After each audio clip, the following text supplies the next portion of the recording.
We're also an inappropriate yarny place. Mostly you. I'm like the Jody to the next level. Yeah. I'm wearing. Jody took steroids and read some porn in that.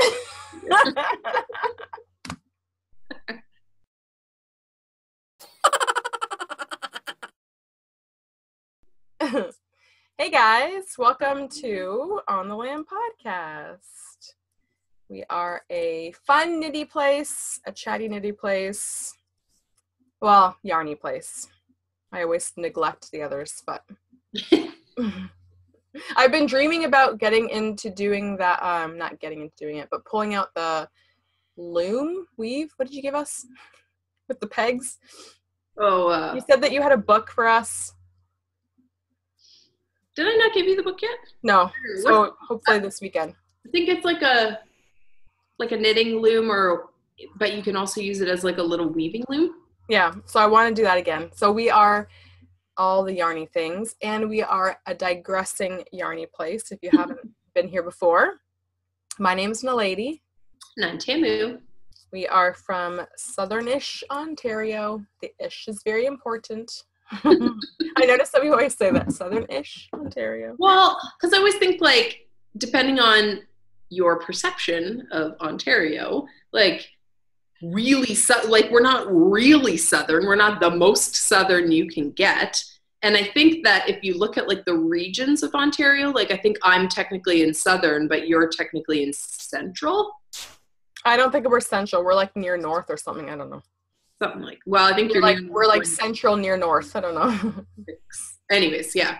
So Southern-ish makes sense to me. So, yes, welcome and welcome back to all our peeps. And for those people in our Ravelry group, I noticed last week when I was editing the podcast that we had some people that commented in our introduction thread on Ravelry. So thank you so much to the people that have been chatting with us, because it really does feel like we're doing this for someone else other than ourselves, you know, like otherwise every week it does, like I love just talking to my sister, but it's nice to be talking to other people too. So thanks people for engaging with us. It feels awesome. Very validating. What are you wearing? I am finally allowed to wear my Sands of Coolness wrap, I think it's called, by Jenny F. of Sweater Freak Knits. I was like, you have it tied up all cute, but you know you gotta take it off, right? Yeah, I know. I thought about it way after.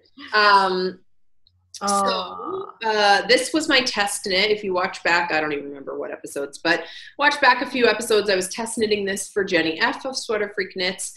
And I was not allowed to show it because she was releasing it first as a kit with Craftsy. So the Craftsy kit is now available for purchase. I think it's 2 of their mini skein sets, but their mini skeins are bigger. So if you look at the actual pattern, hers is much longer than mine because I was using, I think, like 20 to 25 gram minis, and I think the pattern calls for like 50 gram minis.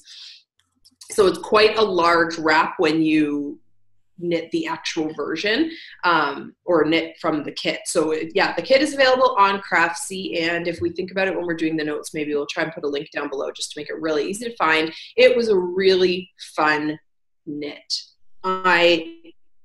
Honest to God, like, I want to knit this again because it was so fun. Because I don't know, I just like, so what I did to make it easy for myself, I took some of these, like, so this speckly colorway, it was a leftover from something else. Like, just I had something left over, and I was like, I need something kind of neutral to tie all this madness together. So I put it at the beginning and the end.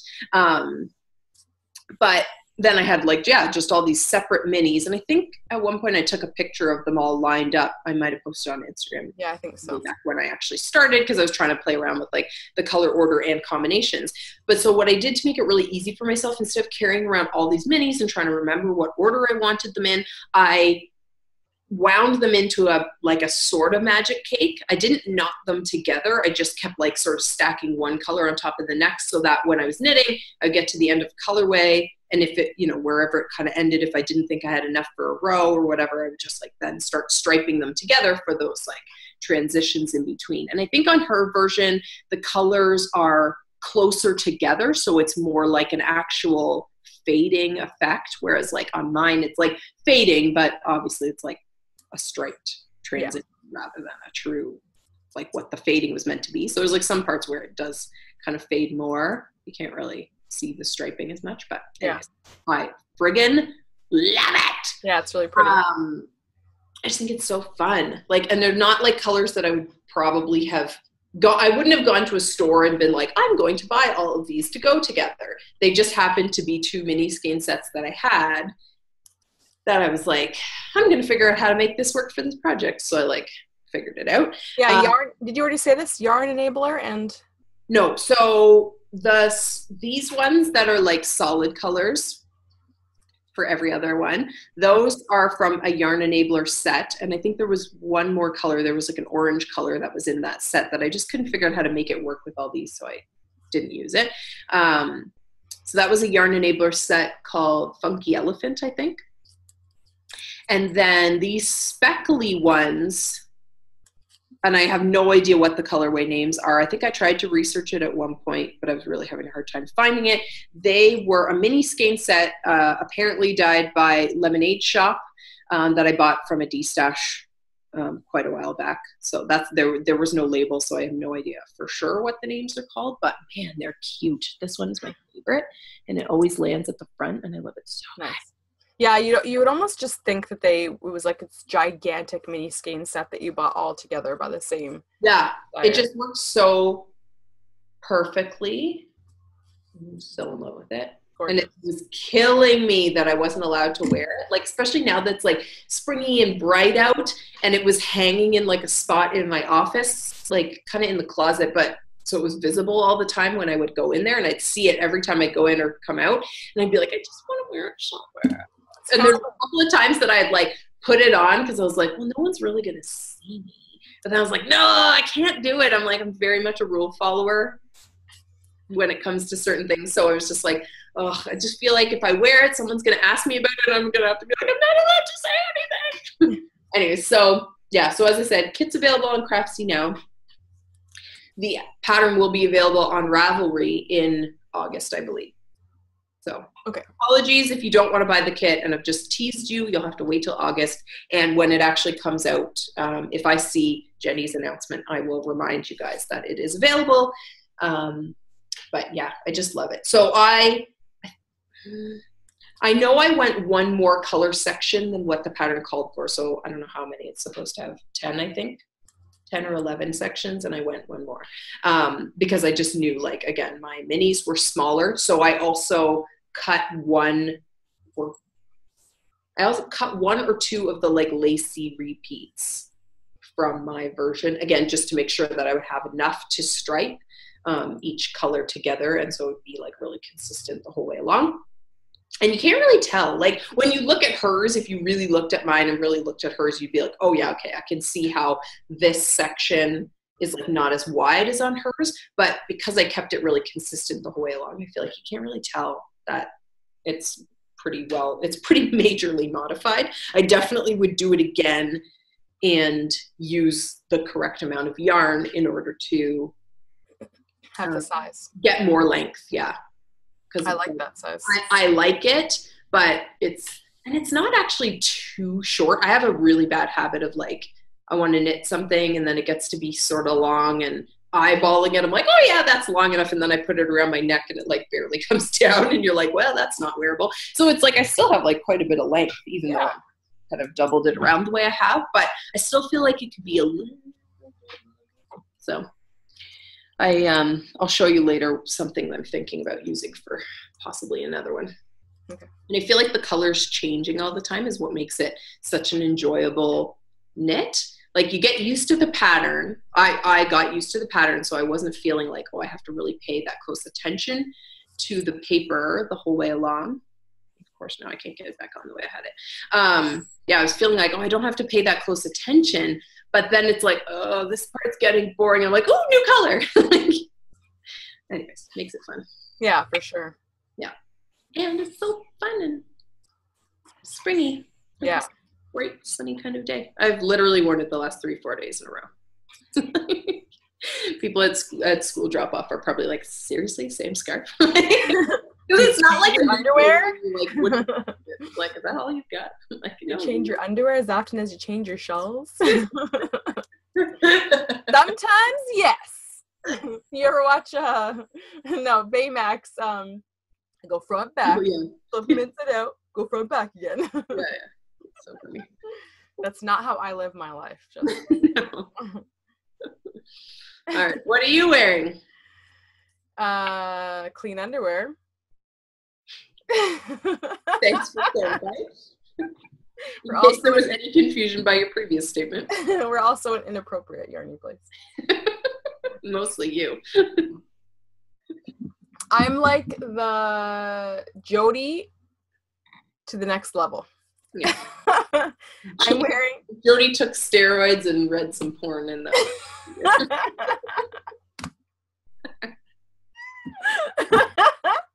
Took steroids and read some porn. That's interesting. I am wearing my Carbeth, which I cast off, I think just after our last, maybe not, no, Saturday night. That's it. It still has, I need to finish it up. I holes in your armpit? Well, it's neat how you construct this sweater. Mm-hmm. I have to like Kitchener the armpit to get to the together, and then weave in these ends. Maybe some people would have like a slightly different technique of how you would do it and not have 2 holes on both armpits, but I couldn't figure out how you would do it any other way. So whatever, it's done. I blocked it, and it was funny because yesterday when I put it on, it was like still the slightest bit wet. It looked huge. Oh, no. It looked so big. Jason was like, I don't know. Like he was saying, like, do you think you should like try to tighten it up again? Like if you reblock it, will it tighten back up? And I was like, no, that's not how that works. And then I think he suggested the dryer, which I laughed about because of our conversation last week, but that time that I tried to get you to ruin your sweater. yeah. So Jason wanted to as well. Anyways, It's like pretty bulky, but not the worst. Like I think it's just gonna be. I feel like it'd be so comfortable, so cozy, and it's like the slightest bit scratchy, but blocking it also helped to minimize that. Like it, it's a little bit softer than when it was first done. I feel like once you wear it around a little bit too, because it is just 100% wool, it will, I don't know if they call it fulling or felting ever so slightly even more. Like I'm wearing this with a tank top. I'm not trying to show off. Yeah, I'm very inappropriate. Because that kind of tank, yeah, I remember that one. It's that kind of tank where it looks a little bra-like, and I was like, I know we said you like to be inappropriate, but like just keep your clothes on. Dial it back. Well, I am like perspiring just a touch because it is warm outside, although I've got the window open and the fan on, and I'm like, this is probably the last day until fall that I'm gonna want to wear this sweater, and just because it's done, but I'm like, I might be taking my top off soon. So that's what I was thinking. I was like, you're seasonally inappropriate FO, because I don't know what your temperature and I'm knitting on this too. Nothing's. I don't know what your high is supposed to be today, but I think ours is like 21. Yeah, I know. I feel like 21's a little warm for a wool sweater. Well, gotta do what you gotta do. Gotta do what you gotta do. Speaking of what you're working on.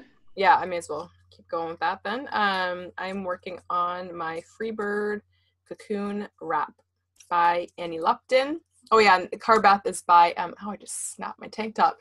Carbeth is by Kate Davies. Kate Davies. I feel like. Oh yeah, and I modified it. Carbeth by now, you're living under a rock. Like everybody's knitting it. Yeah, it's true. I obviously, yeah. If you have seen the pattern. I modified it quite a bit. I made it, it's not cropped. It's like, it's past my waist or past my, it's like at my pubic area, you know? And then I, yeah, whatever. What was I going to say? Hips? I don't know. It's not like I was inappropriate, but just like a fun, I don't know. Funny reference? Yeah. Okay, whatever. It's up my crotch. It's a little past your, what do you call it? Like the waist of your pants or the top of your pants. Sure. Well, it's even a little bit past that. That's why I said pubic area. Anyway. Oh, I just cracked my neck too. Okay, and then I took the collar off. I was gonna say rolled collar. Fountain? I was gonna say curl. I was gonna say curled, but I meant to say rolled collar, just because I don't really prefer having, like, collars just don't look good. Like, you can see my head is very narrow. I don't look good with a lot of stuff going on up here. And then, like I said last week, I put thumb holes in it, and they're in the correct posizione. I'm very happy. Yeah. So anyways, yes, my podcast whip is the Free Bird Cocoon by Annie Lupton, which is this is the first I'm touching it for like 2 weeks or something, and that was just the wind. I was a child, but then there's nothing there. It was kind of creepy. It was a little horror movie-ish. Yeah. It's like something's all of a sudden going like across the screen. Between my wall, my elbow, and this sweater, I'm like trying to blend in with my wall. Apparently. Very neutral. Very neutral. What is your podcast whip? I am working on my test knit for Melissa Kremer. The tank. I showed it last week. AKA your Sister KAL. Yes. So Sister KAL / test knit is my podcast whip. For right now, I might switch and start working on something else. But I figured this was a good one because I'm at like just a lot of stockinette, so it's really good for these kinds of times. So I have done the little bit of shaping where it comes in. She calls it a sleeveless top. I would call it a tank, but yeah. I don't really know how wide the strappy part has, like, I don't know how wide the shoulder part has to be before you call it a sleeveless top versus a tank. To me, if it has no sleeves, it's a tank. I don't know. Anyway, so I've done the little bit of shaping, and now I'm just doing like a few inches. Excuse me. Is she British? Sorry. No, I think American. Okay. Yeah, just doing a few inches of knitting before you get to, I think, the collar or neckline shaping. So, yeah. It's like not super exciting right now. It just looks like a panel of stockinette. My yarn is still a beautiful panel of stockinette. Oh, yeah. I just mean like there's nothing like details. No, I know, yeah. Details of the knitting to show, but the yarn is still so gorgeous. Sorry, my needle is tinky. I can't wait to see that in person because it's so gray. Yeah, it's really not that exciting on screen. I feel like, especially when I have no light on and there's no. I just know it's a beautiful sun coming in. But when you see it in person, like what's really cool is like you can see there's like some spots where it's very beige. Then there's like blips of gray and blips of purple. But then there's also these like little surprise blips of like orangey red, and today I caught one that was like, oh, here where it's like really bright purple. And like there was one up here that I just noticed that was like very blue. And yeah, it's just like, again, like it's sophisticated fun. That's what I'm calling this colorway. It's really called In the Gloaming by Crooked Kitchen Yarns on her, I can't remember what the base is actually called, but it's merino. Oh, it's, I think she calls it Marrakesh, like merino cashmere silk or something like that. That is the makeup. It is merino cashmere silk. I just can't remember what she calls the base. And it's sport weight. Cool. And I love it. Before I forget, I don't know why this reminded me, just because I was thinking about the chart of different fibers. Did you take advantage of the Craftsy Unlimited free Mother's Day? Oh, I got to watch the only thing I was really interested in watching, but I was like, I'm not going to get a membership for this. The Christy Glass. Oh, I didn't even think of it. You know, I was going to message you because I figured you already had watched it. It was only 4 episodes, and they each were quite short, so I like settled in to watch it, and it was over really quickly. Jason got into it too because we were watching by the fire. What's it about? Because she said it's very different from her podcast. And the Stitch Dimension. So she is talking about, like, it's basically kind of like an introduction to, like, that's what I felt like, sort of, or like sort of touching on the startings of history of knitting, and like where you would use all the different fibers and different like ways that you would stitch, and just talking about like, oh, the wind. I gotta actually shut the door because I feel like a ghost is coming into this podcast with us. Seriously. I don't feel like I'm doing the description justice, but yeah, she was talking about, like, she did a chart and talked about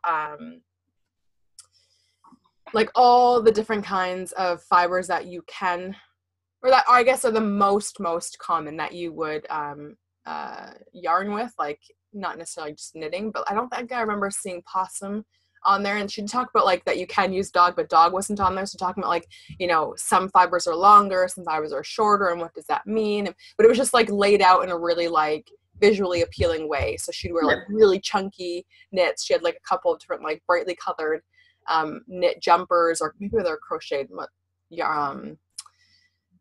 hand yarned fabric jumpers. I don't know. And it was just like funny. It was fun and funny and very cool.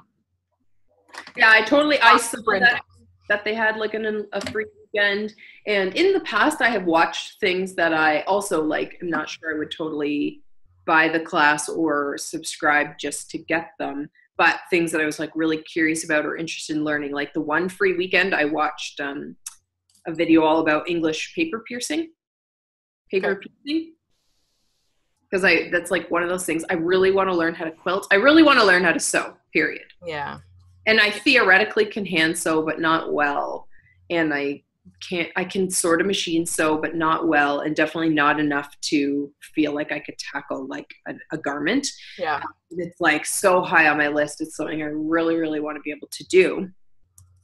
And so I was like, maybe like English paper piecing would be a good like way to kind of get into at least sort of understanding. Because I think for me, it feels like similar to like knitting and crochet, that like once you kind of understand your medium, when you understand kind of how fabric behaves and, you know, those kinds of things, then that will help you to be better at that craft. So I was like, oh, maybe English paper piecing, because it feels like less of an investment and you can make something that's still kind of cool. Excuse me. Sorry, guys. My allergies are in full force right now. Yeah. Go ahead. Anyway, so I watched that one, but then this weekend, my youngest was sick. So I couldn't think about that. I was spending the time mostly sitting with him on the couch or wherever, either keeping an eye on him while he slept or just spending time with him watching whatever he wanted to watch. So yeah, we had a very full weekend, but I was still like, at some point, because it's free, again, I just want to see, because she had said it wasn't anything like anything she'd done before. Yeah. If I had thought about that, I would have found some time to watch that, like when Miles fell asleep or whatever, but totally slipped my mind. Yeah. Like you said, if they do another free weekend, though, probably. They do. I feel like they do them a few times a year, and I can't remember when I watched the last one, but I feel like it's like a few times a year they do come out. Anyways.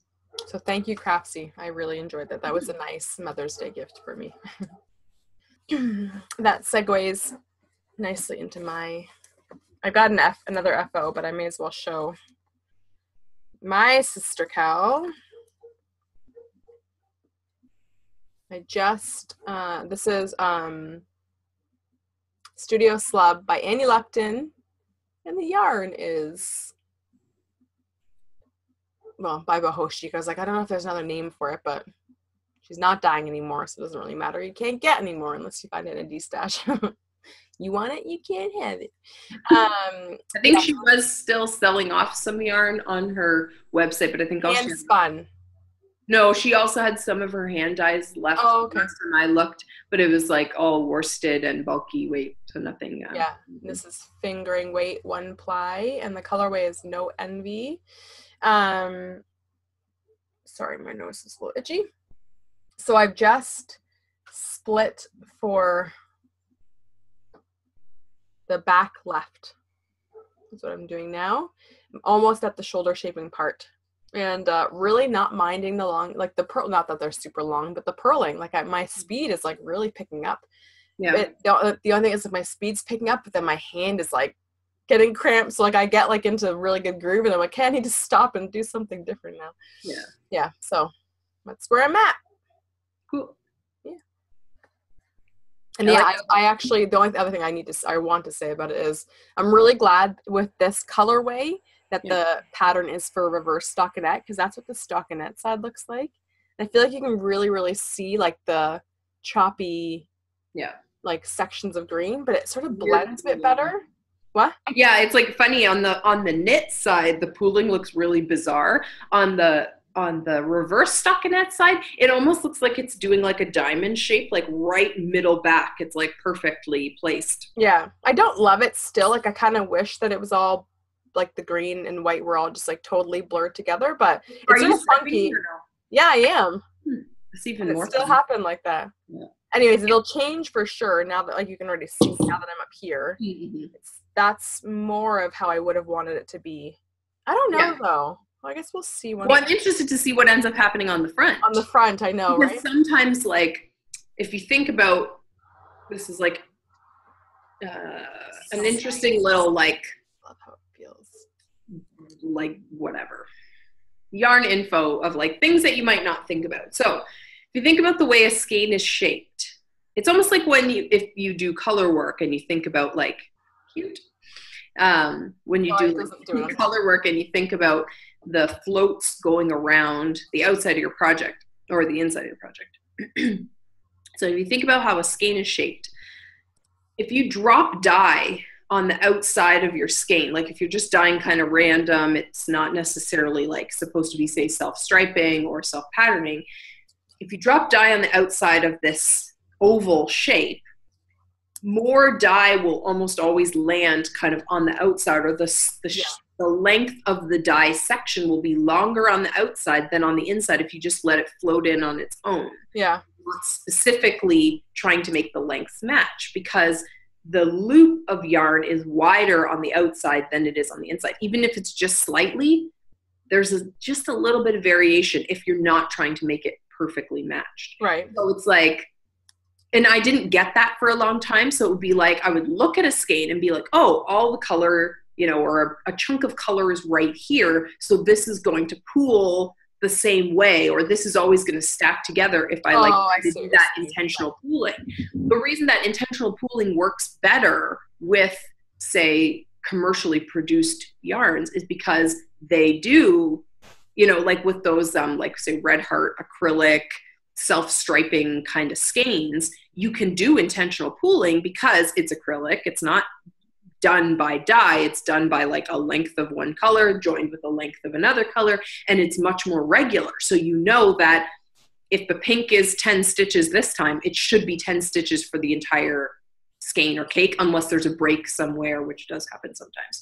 But like on a hand-dyed skein, it might be 10 stitches at the beginning of the skein, and by the end, it might get down to like even 8, like 9 or 8. Like, so it's not a huge variation, but that little bit can make it like totally different. So I'm like, I'm really interested to see how it looks on the front, if it pools at all, or if it does go back to that like totally random. Like, it'd be really interesting. The only thing I don't love in my projects is when it changes like partway through.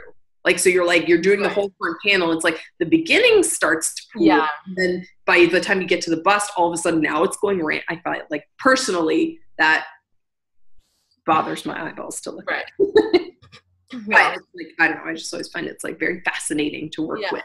Hand-dyed yarns that are dyed in that way, where there's like colors concentrated into one or two spots, as opposed to like this, where it's like, you know, quite obviously very random little bits of color. So they're not going to all chunk together because they're randomly speckled throughout the whole skein.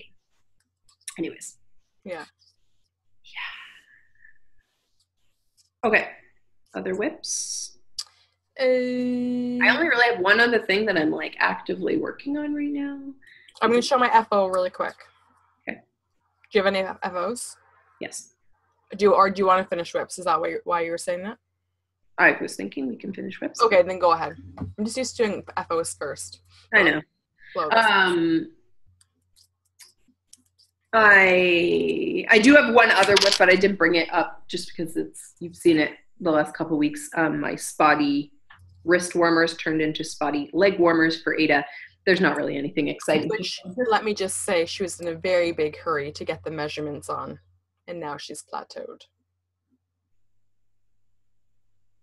Just saying. Well, but the problem is I was very excited to get the measurements so that I could work on it at the time that I requested the measurements. Yeah, sure. Later, things change.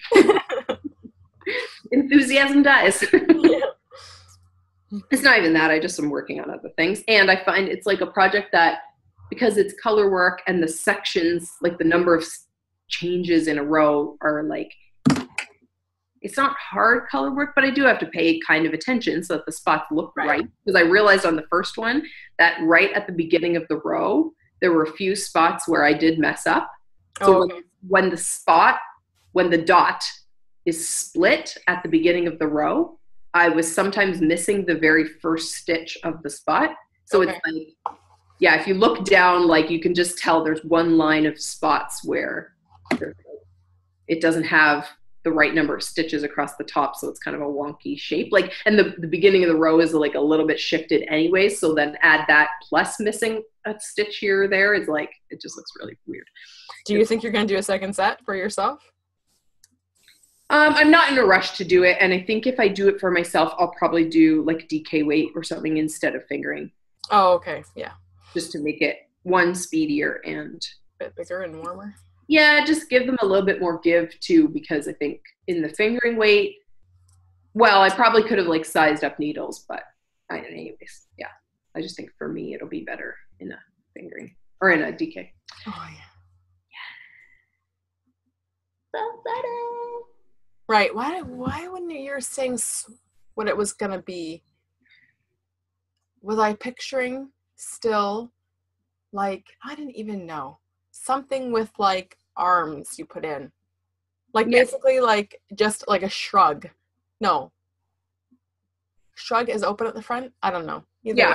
So usually a shrug is open at the front, or sometimes called the shrug, sometimes called the bolero. And again, it's like one of those, like, I don't know where one ends and where the next one begins, but usually that's like just sleeves and back coverage. Yeah. No coverage, like a really open cardigan. No, so basically what I'm trying to achieve, and we will see if it gets there, because it's like, I already feel like I'm playing yarn chicken, even though I'm not really running out of yarn. I'm just like, I don't know if this will be enough to get where I want it to go. Either that or I might size up my needles partway through or something. I don't know. But yeah, so if you've been watching for a while, you can probably tell that this is very much the same as the scrunchy cowl pattern. So I'm basically using that pattern, but I kind of like doubled it, because I was like, what if I doubled it, made it really big, and then turned it into like a poncho kind of, or a swancho kind of idea. So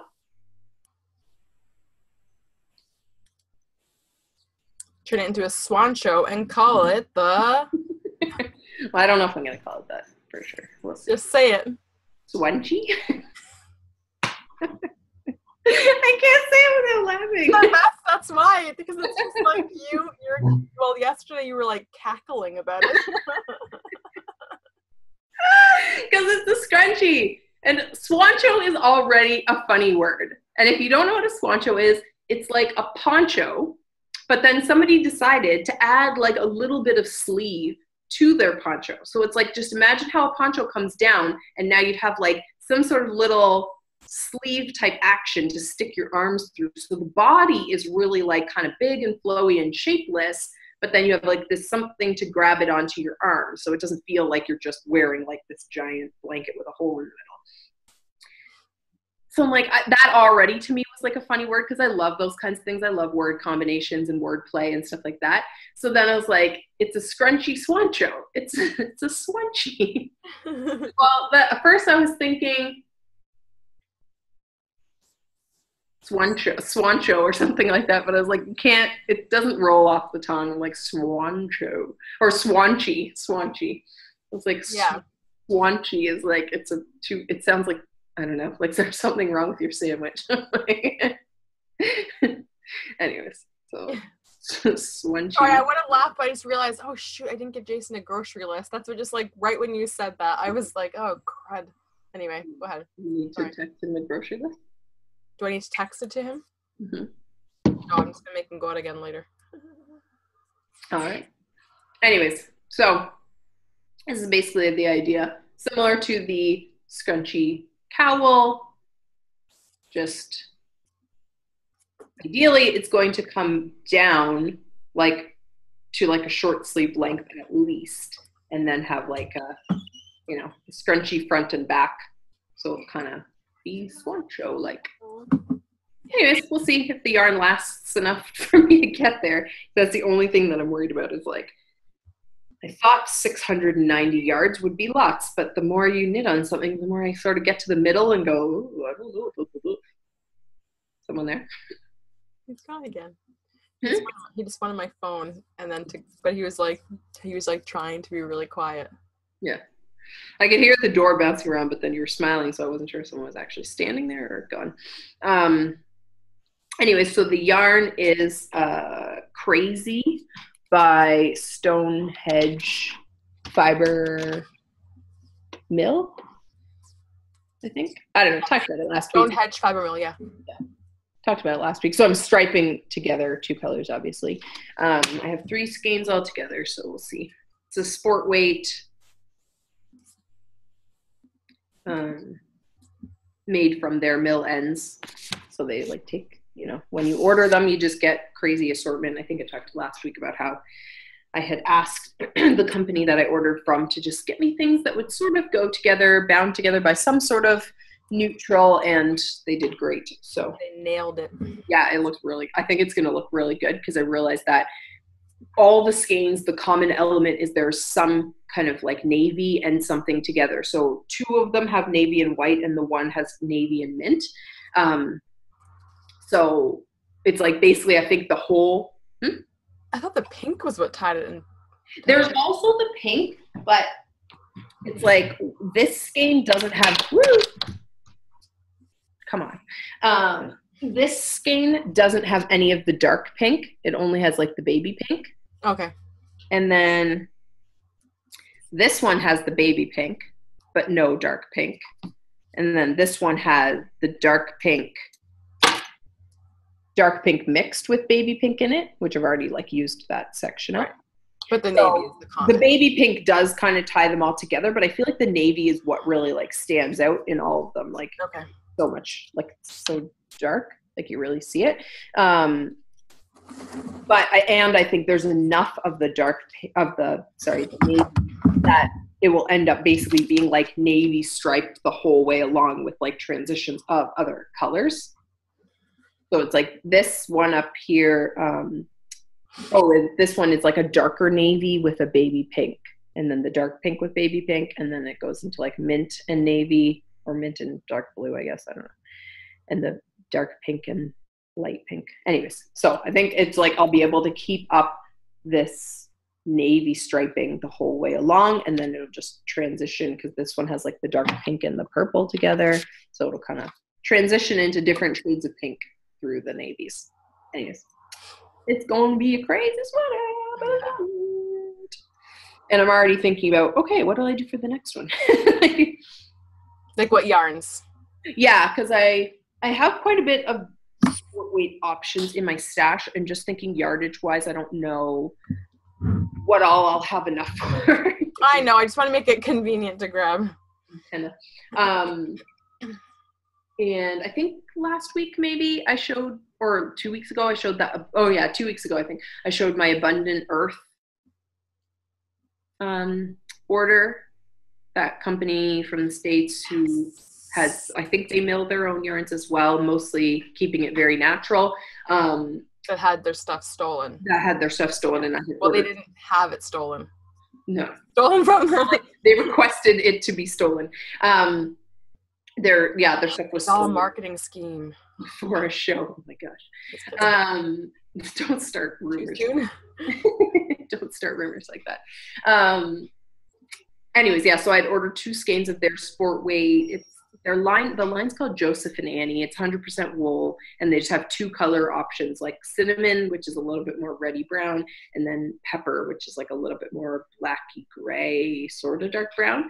Anyway, so I got these 2 skeins. They were so much softer than I was expecting them to be because they're 100% wool and very, you know, their whole process seems very natural and a terrible explanation. Their whole process seems very natural and unprocessed is what I was about to say. And I was like, that doesn't make sense. Anyways, I was expecting it to be more rustic, more sheepy, more scratchy, and it's super soft.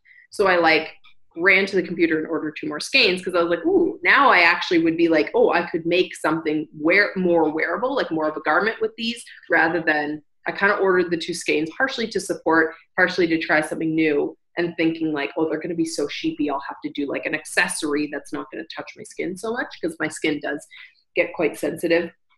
Even with superwash wools, sometimes, like if I'm having a more sensitive day, I will be very like, anything touching my skin will make me feel very prickly. So yeah. So I'm thinking that when those arrive, I might use that for another one just to show it in a neutral and for myself to have a neutral. Anyways. Cool.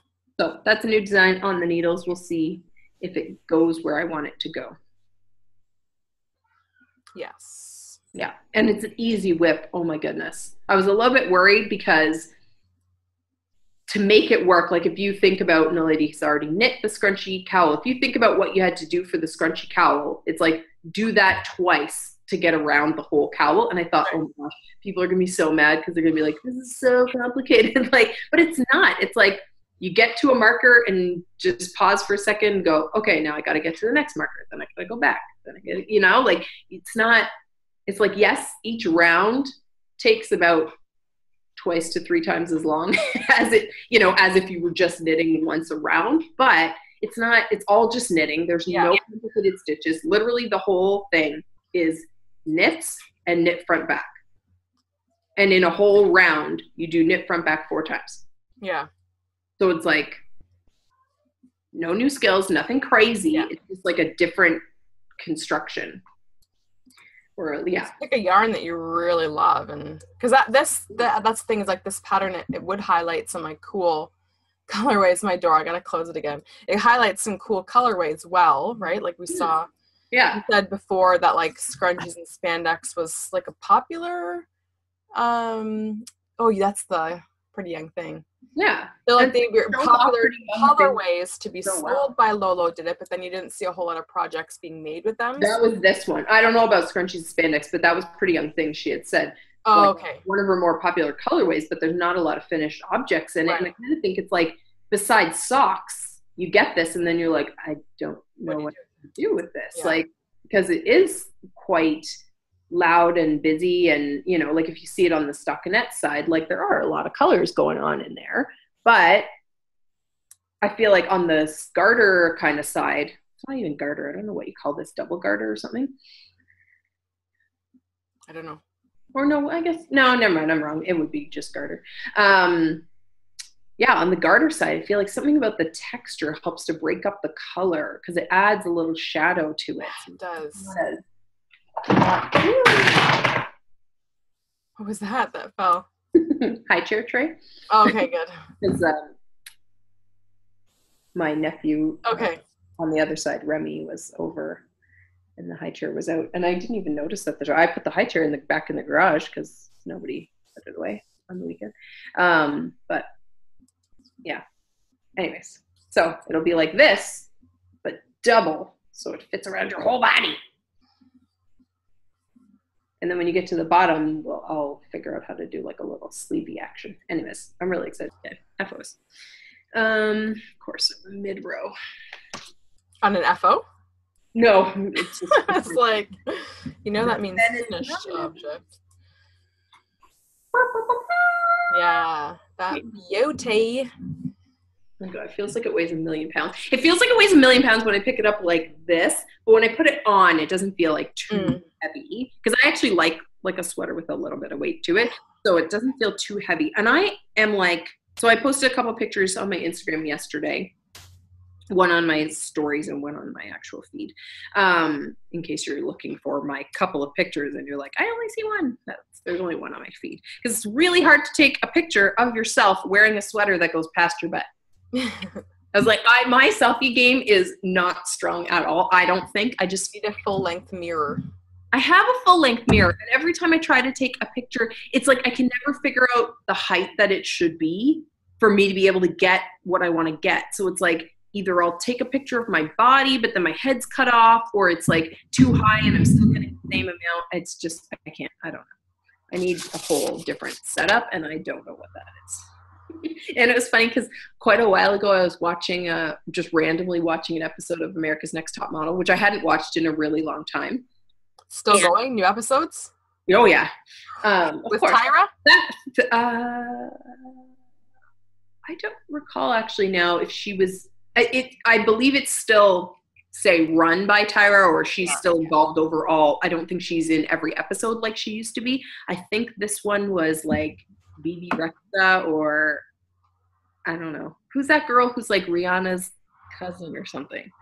You can ask me. I didn't know. I don't know. It's like some other girl who's like a singer / model. Oh, Cardi B. That's it. I was like, Cardi Finch? No, not Cardi B. Cardi B is not related to Rihanna. I don't know. I don't know. Whatever her name is, this another person that I think is kind of the host now.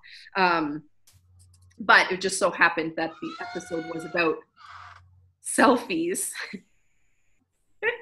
Someone really wants to visit you. Yeah, the whole like a chunk of the episode, one of the challenges was about taking selfies. So they had to like dress themselves, style their own outfit, and then take a proper selfie. And they gave them selfie tips.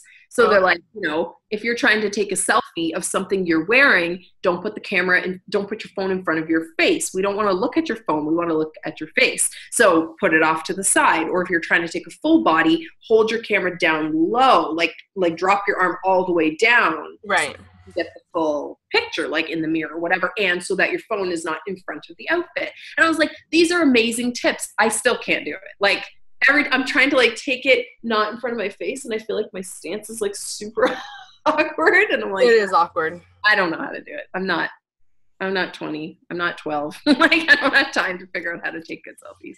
So you get what you get. And that's the thing, is that you have to be committed. And I was like, I get embarrassed after like 2 pictures of like, you have to be willing to like shift and like keep taking 100 pictures to get one that you're going to post. And I don't have that time. Ain't nobody got time for that. Well, there are people with time for that, but. You know, I said not in my house.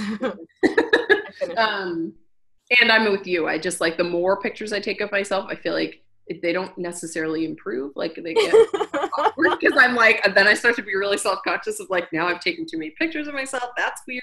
Anyways, so I got one decent shot where I was like so impressed with this collar, because in the past I've really like I've knit things where I'm like, oh, it looks so great, and then I try to put a collar on it and I'm like, what did I just do? Like I totally ruined the whole thing. And I'm like, look, I actually picked up the stitches. Yeah, it looks great. Nicely. And then she had really great instructions for the tubular bind off. I have tried a tubular bind off before. I don't know if I've done a tubular bind off with a 2x2 rib, so maybe that was the difference. But I've tried a tubular bind off before and felt like it didn't work as well as I wanted it to. And this one I feel like was really, really good. And she had like really good, like step-by-step instructions on how to do it written out, as opposed to me trying to follow a video. So I think I did for this. Yeah. I think the last kind of stretchy bind off that I used with a rib, I used like the Italian bind off, which is sort of similar-ish, I guess, to the tubular bind off. I used the Italian bind off on, and I forgot I should have done it on this one. Anyways, on the sleeves for my what's it called? Garconi. Garçonne. Garconi. So, I'm so not French. Anyways, so I was quite impressed with my color and everything. Now I just need some ribbon, because when I put it on, it looks quite ridiculous that it's like cloth. It's like a full body loincloth poncho with sleeves. It's like a swancho, but not as swancho-y as they're supposed to be. Anyways, but it fits quite perfectly. I was a little bit worried too that I was gonna shortchange myself on the sleeves because I was like, just want them to be done. I just want them to be done. So I was trying it on quite a bit.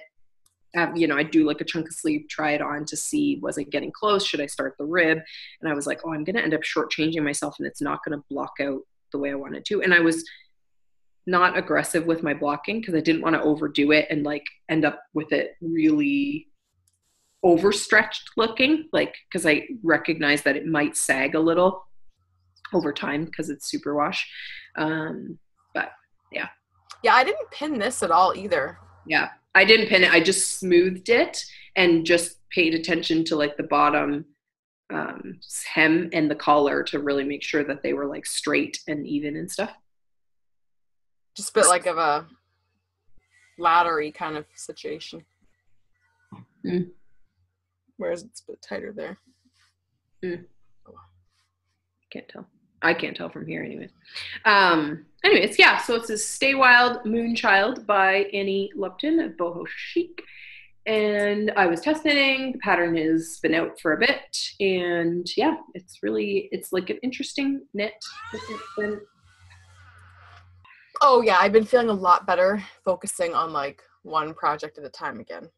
I still like do a little bit of other things, but anyways, feels really good to FO 2 things in 1 week. Mm-hmm. So my socks are finally done, and of course I've worn them already, so they look a little bit weird, but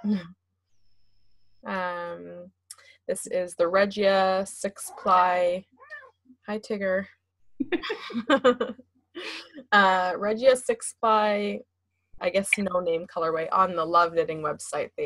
This was called Circus, but according to the company. Your sock blocker. Didn't I give you a sock blocker? Yeah, that would have taken time. I just remembered. I didn't sleep well last night. Woke up with crazy itchy eyes, and then woke up late. Like got to go back to sleep, woke up late, and then was in a mad dash. So I didn't even think about sock blockers. I always forget them too until. I might have done it in the past before, but anyways. Tigger's tail? Yeah. It's just all you saw was just this little tail across the screen. So yeah. So this time I did broken rib for the leg, and then 1x1 rib for the 1x1 rib. With the broken rib, did you do 1x1 or 2 knits and then? Because I had to read about it, I couldn't remember how it was actually supposed to be done. It's 2x2. Interesting. I didn't think it didn't seem right. Also, you do like 2x2 like for 1 row, and then the next row is just 1 row of knit. Yeah. Okay, that's right. That's what was not right for me. I like it though. 1 row of rib, 1 row of knit is why it's called broken rib, as far as I know. But I've only ever seen it done 1x1 and then knit 1x1 and knit. So when I was looking at like your knit row seems like your knit column seems wider than a 1. And so I'm like, is it 1? I thought you had 2 knits and 1 purl, like just from looking at it, but that's interesting. Whatever though. I'm like, I kind of need to see it in person to see how I like really feel about it. But like, it's just funny because this whole sweater is broken rib. Oh, is it? I was wondering what it is. Okay. I didn't want to say it before, like when I was working on it. I mean, you can kind of, if you know broken rib. Well, because of the colors. Yeah. It was making it look like squares. Yeah. What's moss stitch? That looks kind of squarish, right? Anyways, don't go. I always mix up because moss stitch is there's like a few different stitch patterns that have more than 1 name. So it's like moss stitch is also something else. And I kind of want to say seed stitch, but I'm not. Or it's like a double. What? Seed and rice stitch are the same. No. Seed stitch is like 1x1 rib, but you stagger them. Rice stitch is like broken rib and seed stitch combined. So it's like 1x1 staggered, but with the knit, like a solid row in between. And I think moss stitch is sometimes interchanged with seed stitch, but it's also sometimes interchanged with like a double seed where you do like 2 rows stacked and then shift them and then shift them. You have to look it up. I was going to say, this helps me nothing. I have to just go look it up. Yeah, it's very confusing because there are certain stitch patterns that have multiple names. And so you're like trying to track down one thing and then it's hard to discern, what's what. Anyways, I think it's just fine, even if it's not right. But that's the problem with like trying to look up stuff anywhere on the internet is people do things differently and call it the same thing. Well, it's like all the information's out there, but if you don't know what to search, like if you don't know what words to use, like how do you find stuff? Well, like, I talking to somebody about this. I typed broken rib. Yeah. That's what I think is so funny because I've never seen broken rib. Like nothing wrong with it. It technically is a broken rib. It's just a broken 2x2 rib. Broken 2x2 rib. And I would not have it never really occurred to me that was an option. Yeah. I have no reason to think about it as an option, but yeah, I'm glad to know what the other broken rib is. Broken, like just what I said, 1x1 rib. No, I know. I'm saying now I'm glad to know it's a 1x1. Yeah. Oh, sorry, I thought you said I would be interested to know what it was. No, I'm glad. Okay, my other FO, just to overload your screen with purples, because I realized this was like the wrong shirt to wear while holding this up. Matchy. Yeah. I finished my first sample of this new pattern. I guess I could put it on. Yeah, put it on. Yeah, put it on. Yeah. It doesn't go over this shirt at all, though. Remove some layers.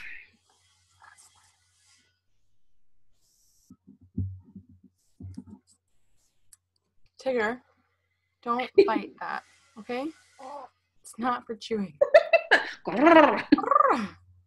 Don't bite that. Anyways, I don't know if I can really get a good picture of it, but one thing I really love is this intersection. I don't know why that makes me so happy. My bum. Awkward angles. I can't move my chair. I can't hear you. I said awkward angles because I can't move my chair. Yeah. I can't wait to work on that. Oh my gosh. My diamond back. So official name now is Diamondback, which seems like a very obvious name. And I was kind of trying to avoid that name because it's so obvious. But so I started Googling Diamondback because I was like, I know about Diamondback snakes, but I was like, I don't really want snake as a reference because that's not at all what I was going for. And it had nothing to do with like, any of the shape choices or anything. This was kind of like a happy accident turned into something. I just friggin' love it so much. I want to wear it. So wear it. I feel like it's too warm. I'm already sweating. Not the yarn for me, right? Why can't I? Oh, it's Freya Fibers. I will get it in 1 second. Okay. Anyway, so I Googled Diamondback because I was thinking like, well, maybe if I could find like, again, we're a little witchy sometimes. So sometimes I'm like, if I can find like a meaning associated with something that'll help me to like, pull things together. So I Googled Diamondback. First options that come up are like the snake, actually like more than one snake, like different variations on the Diamondback, a moth, a Diamondback moth, which was like, didn't work at all because it was very like gray and boring and I don't like moths. I don't know what it is about moths, but they freak me out. Especially big ones, like, in the summer and they always fly at your face and you're like, ah! They're trying to kill me. Anyways, then I stumble upon the fact that there is a I don't know, I want to say superhero, but she's kind of like villain turned hero, maybe back to villain from the Marvel comic book series. I guess she came in through the Captain America storyline stuff. I meant to look her up. And she's part of a group called the Serpent Society or something. We'll see if I can grab a picture that I can send to NalediS to put on the screen.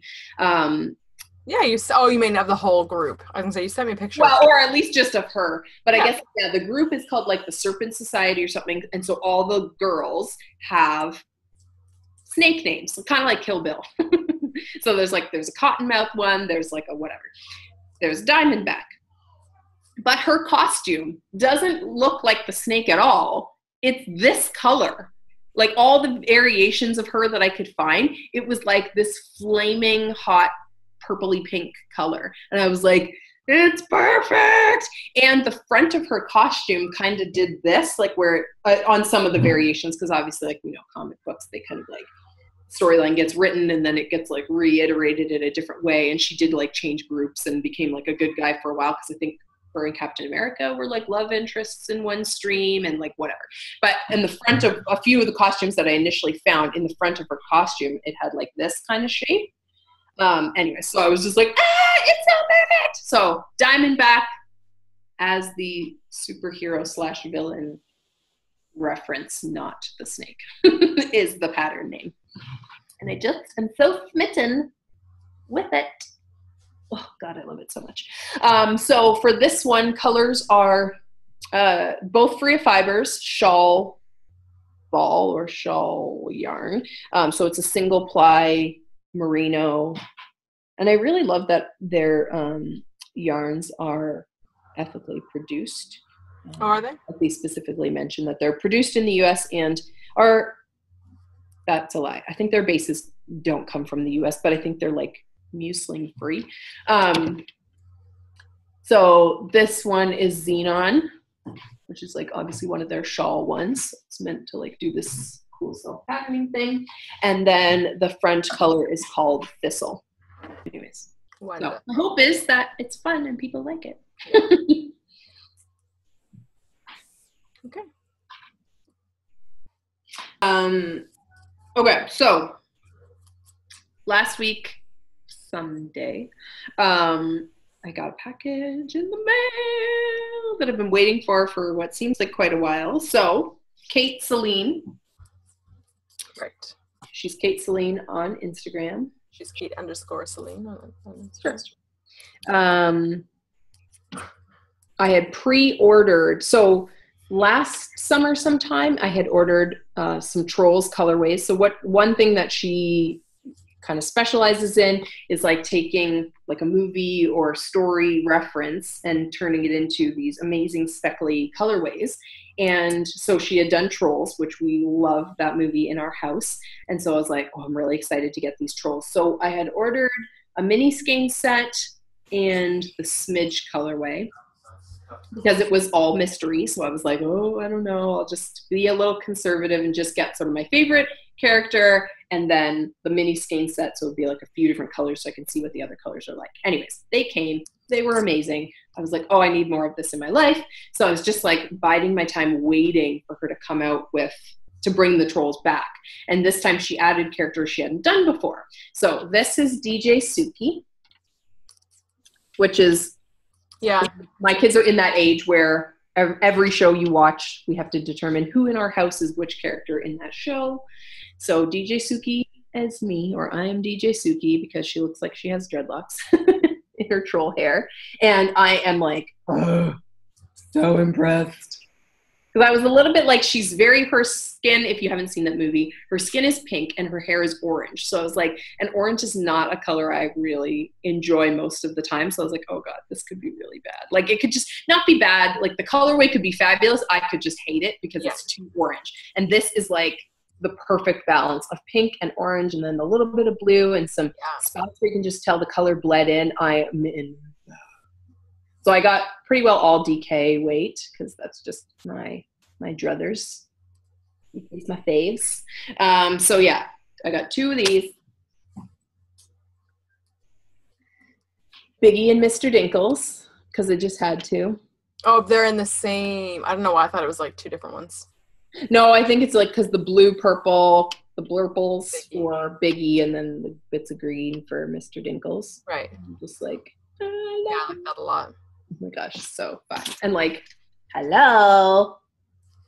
Yeah. I really want like front and back of this and sleeves like this. Like really badly. I like if I could wave a magic wand and have it on my body right now without actually having to knit it so it could be done faster, that would be ideal. And then this one's just called Trolls. So it's just like speckles of kind of all the colors she used. Cool. That's just really fun. I don't know what I'll use that for. I don't think I'll put it with these because I feel like it's kind of similar to the Biggie Mr. Dinkles, but not. And so I'm just not sure I would use that all together. And then I had to get another mini skein set of the Trolls because they're quite minis. And they're a little bit different from the minis I had before. So the minis I had before, Smidge colorway was in there. That Smidge, I was looking at that thinking like, where's that from? Yeah, Smidge was in there. I think this one is Lady Glitter Sparkles. So you can see kind of that gray burgundy color with the speckles of other colors. So that was in the other one. It really is more just like Bridget, because Lady Glitter Sparkles had rainbow hair. Yeah. Yeah. I think these two are satin and chenille. Okay. So this one's a little bit different, so I'm not quite sure. But this one looks very similar to another one in the other one. Anyways, and then this one also has a DJ Suki and a Biggie.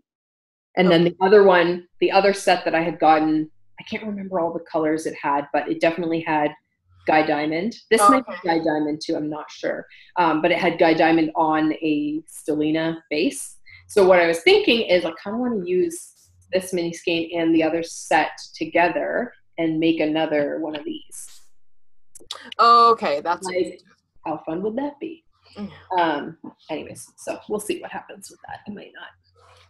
It's like this, and then I might just add in like a little bit of black here and there, just kind of break things up so it's not just like, but yeah, I'm really excited about them. I'm just like, I wonder if I could like order enough to make like a whole body like cocoon to live in. Just like, oh, that's so much. And then she also added a bonus skein in for me because I had been helping her with a few patterns. So this one's called Bubblegum. Nice. She's just like really bright pink and some black. Okay. The only other thing I want to say, well, a couple things, but one, when you said about going back to Tanis's website to look at the retro, I was very tempted several times, and I kept thinking about it, and I started watching the Fiber Friends podcast. It's 3 ladies, and I can't remember their names, so I'm not even going to try, but I think they're in London, Ontario. Okay. It was really funny. Whatever episode I watched first, one of them was talking about how she had gone to, I think, the Toronto Fiber Frolic, and then on the way back, she went to Shall We Knit, and she went to, oh, what's the yarn store in Guelph? Anyways, whatever. She was like going to all these places. I'm like, I know that, but I go to there. I'm like, where are they from? Like, I'm like, they must be really close to me. So yeah, it turns out they're in London, Ontario. And yeah, so I mean, their podcast's so good. I really, really enjoy it. And I'm like, I've heard of them before, but I'm like, why have I not watched them before? I'm not quite sure. I feel like they've never even popped up as a suggestion for me. So really weird, but whatever. Anyways, enjoying them. Trying to go back and like watch all the back episodes because I started watching them backwards, and that's very confusing. When you watch things in reverse chronological order, it's like, why is your project getting smaller? Anyway, so they were talking about how 2 of the 3 of them are on a yarn sabbatical. Oh. So like not buying yarn. Well, the funny thing is the one of them is a yarn dyer. And so I was like, I feel like I would have a hard time being on a yarn sabbatical and being a yarn dyer because like, just keep dyeing stuff for yourself. I would like see other people's things and be like, I could try that. Like, maybe I could dye that. Anyway, so yeah, so the 2 of the 3 of them are on a yarn sabbatical. And for some reason, using the word sabbatical felt more palatable to me than diet. Because I've said before, like, I'm going to go on a yarn diet, like maybe just said it to myself or, you know, whatever, commented on someone's thing like, oh, I love this, but I'm trying to be on a yarn diet right now. And I don't know why diet makes me automatically feel like I need to rebel against this. I need to cheat on said yarn diet. Mm-hmm. But I'm like, yarn sabbatical, it's like I can come back to it whenever I want. It's like being on leave from work. Like, when you're ready, yeah, you kind of come back when you're ready, yeah. You come back when you're ready, or when it's necessary, I guess. Anyways, so I'm gonna try and like put it out there publicly. I'm gonna just be on a yarn sabbatical for a while. No, you're not. Well, for today, honestly, sure. Since I watched their podcast, I haven't even looked with the intent to shop for like a week because there's quite regularly. Hey, that's a long time for me. because like quite regularly, not to say that I order yarn every week, but I will definitely go look and I will put things in carts and then abandon them. Like if the internet was a shopping mall, I would have abandoned carts full of yarn everywhere because I do that all the time. Like just window shop and like fill up my cart and then leave and then I'll come back to things and whatever. I haven't even like done any of that. Like I've just been thinking about, because there's so many like designs and projects that I have kind of on deck, and I've just been like really focused on thinking about those because there's so many things that I'm like, the more I bring in, then I get really distracted by that in the moment, and then I want to, like with the trolls, like that I ordered so long ago, and I thought about it on and off because I'm waiting for it, and then it finally arrived, and now I'm like, oh, I want to do something with that right away. And it's like, so if it keeps coming in, then I keep feeling like, oh, I want to use this, and now I want to use this, and then I forget about the things that I have that I really like that I still want to use. So I've just been really like focused on that. Anyways, but also plug for Fiber Friends. They're awesome. You should watch them. They're really funny. I will check them out. I will check them out. And then this morning, Pip and Pin podcast. She's from out west somewhere. And it just, the caption, because I subscribe to her channel and get the notifications, and the caption just said like Pip and Pin kick. And I was like, ooh, something Kickstarter is like exactly where my brain went. So that's what it was. It was like an extended version of their video for their Kickstarter campaign. Because they, and I say they, because I didn't know she has a sister. And she and her sister are, have written a book together and are using their Kickstarter as a way to fund publishing. Oh.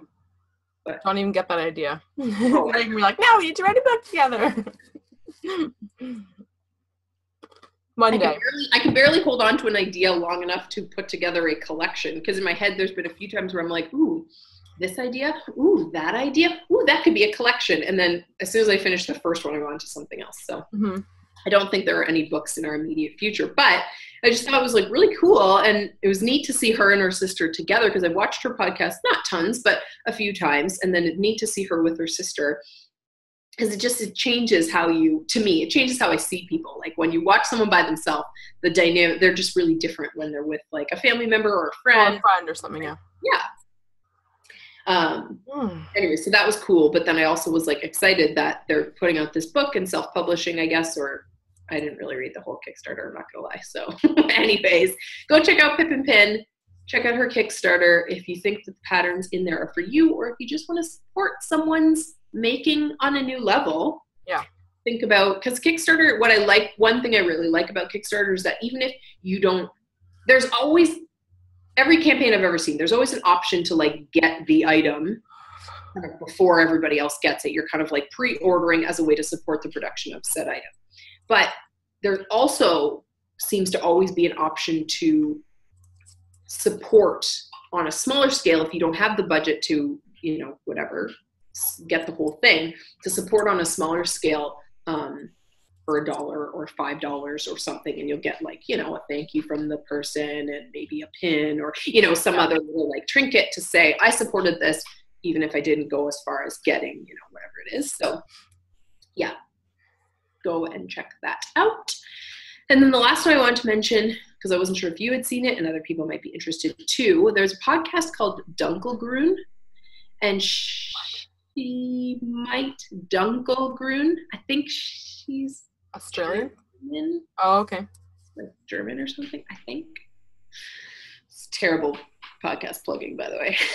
Anyways, what's really cool about her is she is a chemist, like by trade, but also a knitter. Is this someone that was talking about the superwash? She did one on superwash too. Yeah, okay. And then this one, she's talking about wool wash and fabric softener. Okay. Like why you might want to use, like why you might choose to use certain things over other things, what certain kinds of, because like, so one part that was really interesting. So, I mean, I don't use fabric softener, period. I don't even use like the sheets anymore. So I don't think I've ever used liquid fabric softener. I just didn't understand how it Mom did. I don't remember. So we had that ball. Oh, yes. Now I remember. Yeah.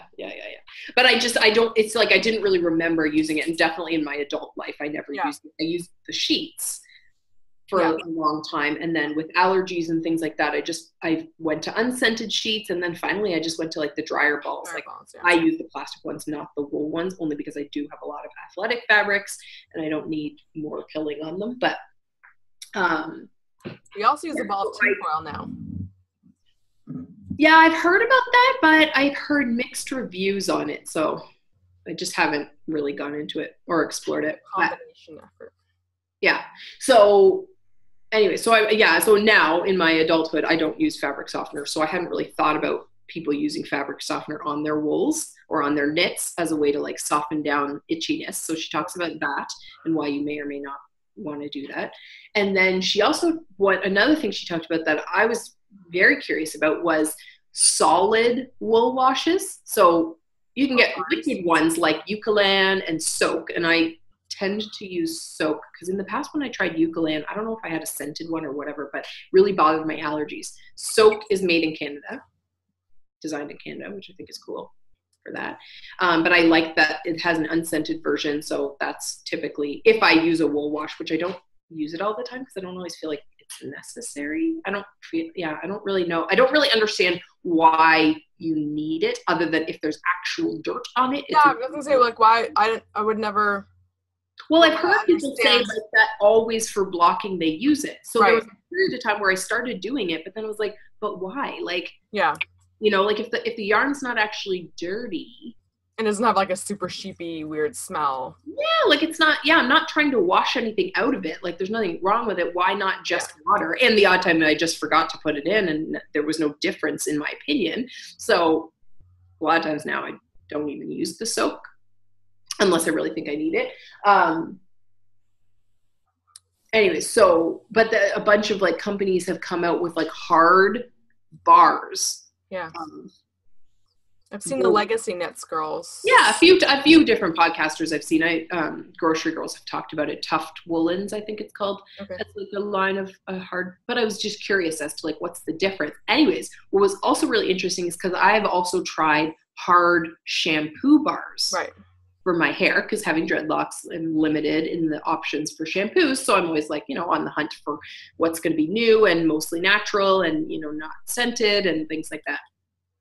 So that was really fascinating because it was new knowledge for hair as well as for your knits. Okay.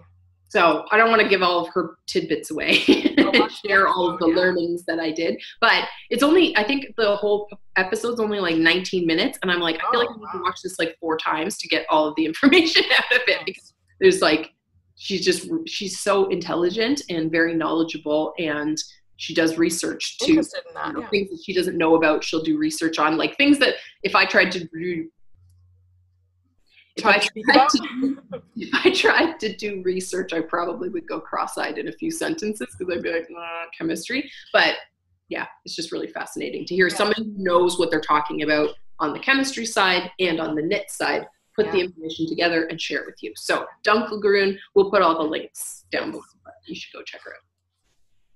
And that's, I think, all I have to say about that. Excellent.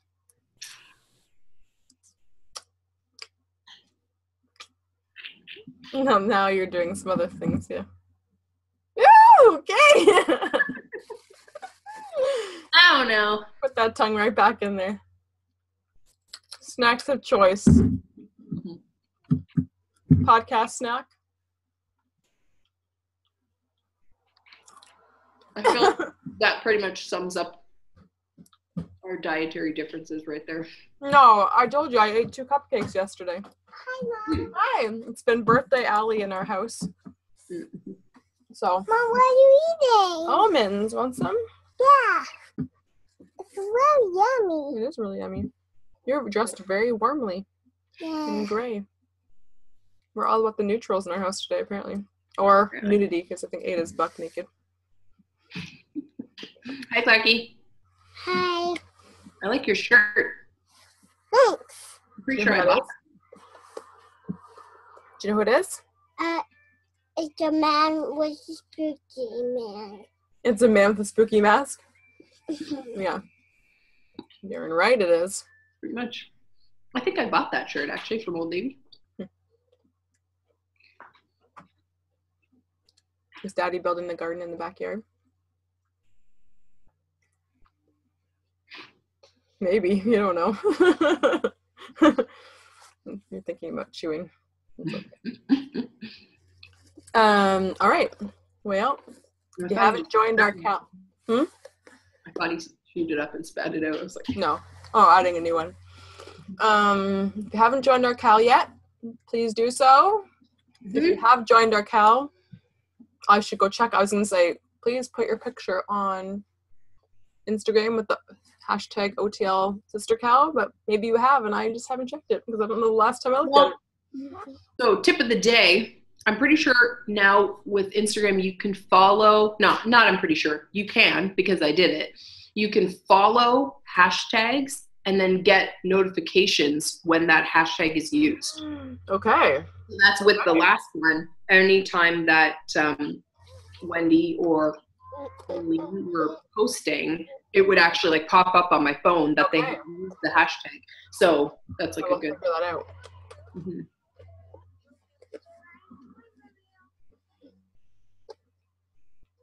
So hashtag OTL Sister KAL, KAL, so that we can see your spring, summer garment knits or crochets. Oh, it should be a Sister Mal. Yeah. Because Jocelyn. Just gonna roll off the Ow. Jocelyn from Northern Knits podcast is doing a crocheted bolero kind of thing, I think. I meant to go look at their episode, but I have not done that yet. Me neither, and I meant to as well. Yeah. Hard because I feel like maybe I don't have notifications set up on theirs. Because I feel like it's like sometimes I don't for most of them. I don't for. I do only because then I feel like, well, one, I'll get a prompt on my phone, which will help to remind me the next time. Like I'll just leave it on my screen until I actually go and watch it. But also, I think because I've subscribed and hit the notification, more things are like their episodes are more likely to show up on the home page, you know, when you first logged in. So I just find that really helpful because otherwise, like I'll go to turn on YouTube with the intention of going one place, and then I see the home page, and then I click on other things, and I get distracted. So yeah.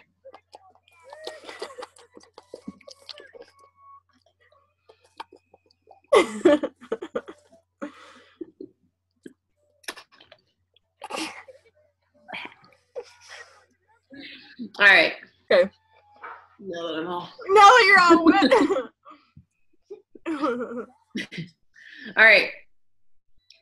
Check you later. Talk to you later. Got a sticker. Yarn on, people. Yarn on, people. Hey, Clarky. Extra nitty this week. Clarky, say bye. Bye. Oh, that's not bye. Started with the B. Oh. I want the white joyful here. That's why my speaker wasn't working last week and people couldn't hear me. It's so quiet now. Is it really? Yeah. I wonder if it's something about like it equalizing the sound or something. Like it registers that it got really loud all of a sudden, so it's trying to like tone it back down or something. No, it's not. It's. Bye and bye. Okay, bye everybody. Bye. Bye. Bye.